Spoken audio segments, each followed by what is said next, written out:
Leah, today I want to build a little shelf, but I want it to be a shelf with a bit of a difference. I'm all for practicality, but I want to bring a little bit of an edge to it. And, you know, I love plants, so I want to bring that element in as well. How are we going to do that, Ed? Right, well, I've cut some pieces in readiness for this. Now, this is just some stud that's been lying around. It's just pine. You can use treated pine, but in this case, we're just using standard pine because some people don't like using treated pine, and we're going to be painting it, so that won't matter. So I've cut these to length. I've cut 2 pieces at 500 millimetres. Great, so we're just doing straight joints. Yep, so easy. Yep, oh, nice. one at one end. These at 300 millimetres, so we've made a rectangle. And then I've cut a piece that we'll call the sash piece, and it has 2 45-degree angle cuts, and that just slides in like so, and we'll create a little bit of a sash there. Now, the plan is that would be the shelf bit where we could put whatever you want on there, and I want to turn this into a little vertical garden. How nice! Beautiful. I love it. Well, how do we start? So, how about we join these 2 pieces together first? So we'll bring this in here. We'll use that little drill over there. Beautiful. Okay, and now what you can do with the other drill behind you, let's just put a screw in and hold it in place. Yeah, I was about to say do 1 for 1. Yeah. Beautiful. All right, so we'll do another one down the bottom, and that's 1 corner done. Cool. Great. And by doing the pilot holes, it just means that you can make sure when your screw goes in that it's going to be nice and straight. Good stuff, Leah. All right, so we'll get the rest of this box together, then we'll come back and we'll put the sash on. Nice.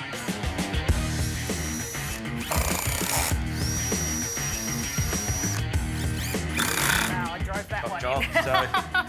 So there you go. All right, that's so our little great. frame. I think this needs a coat of a really nice matte black for a couple of reasons. One, the black will look great, always does. And secondly, it will protect the timber.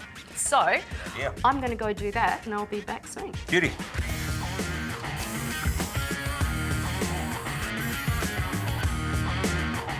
All right, Ed, so that's all dry now. Does it look great black? It does. Yeah, I like it. Colour choice. Thank you. So what next? All right, so I'm thinking what we need to do is just make a back here with some chicken wire just behind this bit, and we'll use a staple gun and we'll get it stapled into place. Well, I think the best way to tackle this, as with anything, is to get the nice, neat, straight edge. Yep. Make sure we've got our specs on. Safety first. You do not want to cop a bit of wire in the eye. Nobody wants that. No way. Yeah, not too far across, but I think right about there. Okay, so what we're going to do now is just give it a trim with our wire cutters just to make it nice and even. The reason that we've got this backing in is because we want to make sure that our vertical garden doesn't fall through the back. Yeah, which would be a very big waste of time. Would be a horizontal garden after that. So, so basically, the next thing we want to do is we've got some cloth there. Now, that is a weed mat designed to keep weeds down and all that sort of stuff in the garden, but we're using it today to create a little satchel for some soil and some potting mix for succulents. So the reason we're using this material is because it'll allow water to penetrate through, and it'll also allow air to get through into the potting mix and keep it all nice and healthy. So I'm thinking that if we need to make a satchel, that we push the fabric into our little succulent triangle. Right? And that way we've got like a pouch, and then we can fill it with the soil, fold it over, cut it to size. Okay, so now that it's all nice and neatly tucked away in its little bed, we now put the chicken wire on.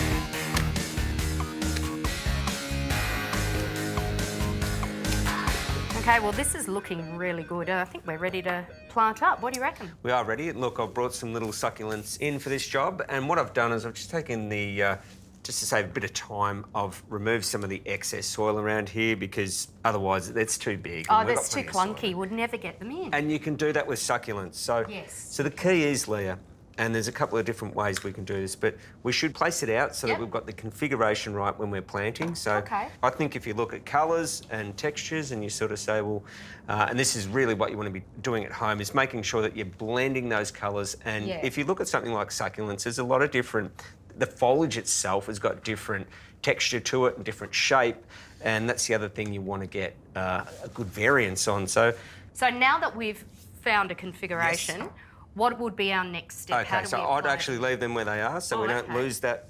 All right, and then just take one at a time. Yep. And then what we want to do is we just want to make a little snip inside here, not too big. Glasses on, buddy. Yep, good move. Whereabouts, right here? Yeah, I think just in so if we sort of just cut out a little pocket there, pretty close I would say. Yeah. And then what we're going to do is just get a knife and we're just going to make a little cut. Just watch your fingers. And that's what's good about this material, so easy to cut. So you can generally cut a little cross section like that. Yep. And that'll just mean that we can pull that away, and then it's a matter of squeezing him into his new home. Jamming it in, because if it's a tight fit in there, it's going to hold in there better anyway. Exactly, exactly. You want a tight fit. We're just going to get that in. Okay, so that's our first one in, and she's in there nice and solidly. So we're going to repeat the process and get a nice spread across there, and then we'll take another look. Beautiful.